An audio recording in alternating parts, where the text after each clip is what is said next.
Assalamualaikum warahmatullahi wabarakatuh. Selamat sore. Di sini saya akan menjelaskan sedikit tentang teori-teori Auguste Comte. Nah, sebelum kita membahas teori-teori tentang Auguste Comte, tentunya kita harus mengenali terlebih dahulu siapa itu Auguste Comte. Tokoh yang dianggap sebagai bapak sosiologi adalah Auguste Comte. Auguste Comte adalah seorang ahli yang dari Prancis yang lahir pada tahun 1978. Auguste Comte mencetuskan pertama kali nama sosiologi dalam bukunya yang tersohor Positive Philosophy yang terbit pada tahun 1838. Istilah sosiologi berasal dari kata Latin socius yang berarti kawan, dan kata Yunani logos berarti kata atau bicara. Jadi sosiologi berarti berbicara tentang masyarakat. Menurut Auguste Comte, sosiologi harus dibentuk berdasarkan hasil pengamatan atau pengamatan terhadap masyarakat. Bukan hanya spekulasi tentang masyarakat, pemikirannya tentang 3 tahap perkembangan intelektual, yaitu tahap pertama, teologis atau fiksi. Tahap kedua, metafisik. Auguste Comte membagi sosiologi menjadi 2 bagian, yaitu statistik sosial dan dinamika sosial. Teori dinamika sosial adalah teori perkembangan dan kemajuan sosial, karena dinamika sosial adalah studi sejarah dalam bagian dinamika sosial. Lahirnya teori yang dikenal dengan teori the law of third stage atau hukum 3 tahap. Hukum 3 tahap, Auguste Comte menyatakan bahwa dalam masyarakat ada perkembangan yang terus-menerus, tetapi perkembangan masyarakat secara keseluruhan tidak berlangsung dalam garis lurus. Banyak hal yang menghambat perkembangan suatu masyarakat, seperti ras, iklim, dan aktivisme politik. Perkembangan sosial harus dicari pada ciri-ciri yang membedakan manusia dengan binatang, yaitu perkembangan kecerdasan. Auguste Comte mengemukakan 3 tingkat kecerdasan manusia, yaitu teori perkembangan atau yang biasa disebut hukum 3 fase atau tahap, yaitu yang pertama fase teologis, yang kedua fase metafisik, dan yang ketiga fase positivisme. Dalam fase teologis dimulai sebelum tahun 1300 dan mencirikan dunia pada tahap ini segala sesuatu yang terjadi di dunia diyakini dikendalikan oleh dewa, roh, atau kekuatan gaib. Pemikiran ini menjadi dasar mutlak untuk menjelaskan semua fenomena di sekitar manusia sedemikian rupa sehingga terkesan absurd. Dalam tahap teologis, masyarakat memiliki 3 keyakinan.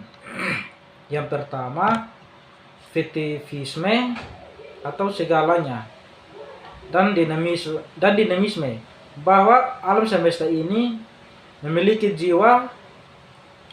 Kemudian animisme yang mempercayai dunia sebagai tempat tinggal makhluk halus. Yang kedua adalah politisme atau pilihan. Politisme mengklasifikasikan segala sesuatu dan fenomena alam berdasarkan kesamaan di antara mereka. Jadi politisme menyederhanakan keragamaan alam semesta. Contoh kemusyrikan. Sebelumnya setiap sawah memiliki dewa yang berbeda di desa yang berbeda.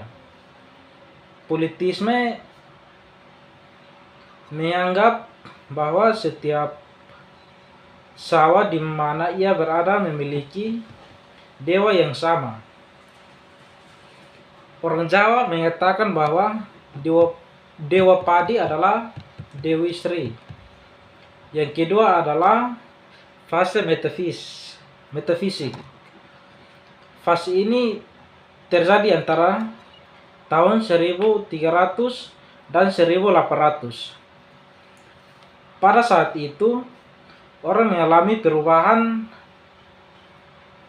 cara berpikir. Pada tahap ini muncul konsep abstrak atau kekuatan abstrak selain Tuhan, yaitu alam. Segala sesuatu yang terjadi di bumi itu adalah hukum alam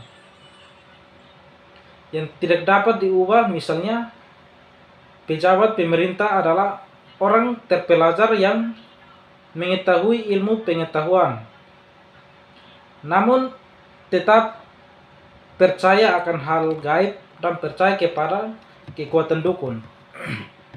Yang ketiga, fase positivisme.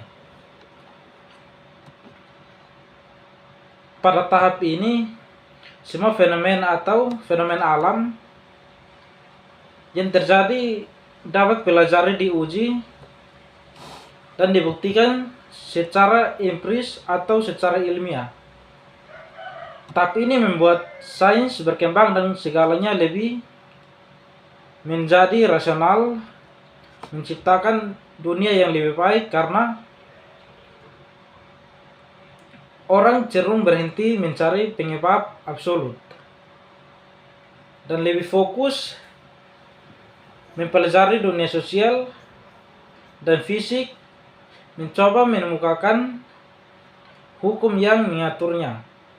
Misalnya, tanaman padi berubah karena kehendak Dewi Sri, melainkan karena perawatan dan pemupukan yang baik. Hukum hierarki pengetahuan setelah menciptakan struktur pengetahuan. Auguste Comte menyadari tingkat perkembangan pemikiran manusia dalam segala perilaku yang terkadang di dalamnya begitu sering terjadi dalam pemikiran manusia, sehingga ketika menemukan tingkat pemikiran yang ilmiah pada saat yang sama, berpikir adalah melihat gejala atau realitas teologi. Yang kedua, hukum korelasi atau kegiatan praktis. Cara berpikir teologis mendorong lahirnya upaya untuk menjawab masalah dan kekerasan. Itulah sebabnya menjawab semua masalah dan kekerasan. Itulah sebabnya kekuasaan dan keuntungan selalu menjadi tujuan masyarakat primitif dan hubungannya satu sama lain. Dan yang terakhir, teori statistika sosial. Di sini yang dimaksud dengan statistika sosial adalah teori-teori dasar masyarakat. Auguste Comte membagi sosiologi menjadi dua bagian dengan posisi yang berbeda. Tugas statistika sosial adalah mencari hukum-hukum aksi dan reaksi di berbagai bagian sistem sosial. Pada saat yang sama, dalam statistika sosial,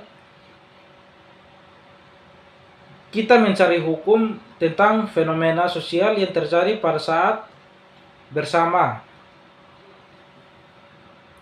Ada doktrin dalam statistika sosial, yaitu doktrin individu, doktrin keluarga, doktrin masyarakat, dan doktrin negara. Di sini saya akan mengumpulkan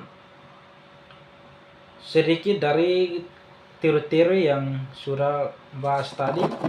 Nah, kesimpulannya, teori-teori Auguste Comte memberikan dasar yang kuat bagi perkembangan sosiologi sebagai disiplin ilmu sistematis dan ilmiah melalui hukum 3 tahap: positivisme, hierarki ilmu pengetahuan, kerangka kerja untuk memahami perkembangan intelektual manusia dan dinamika sosial dalam masyarakat. Terima kasih.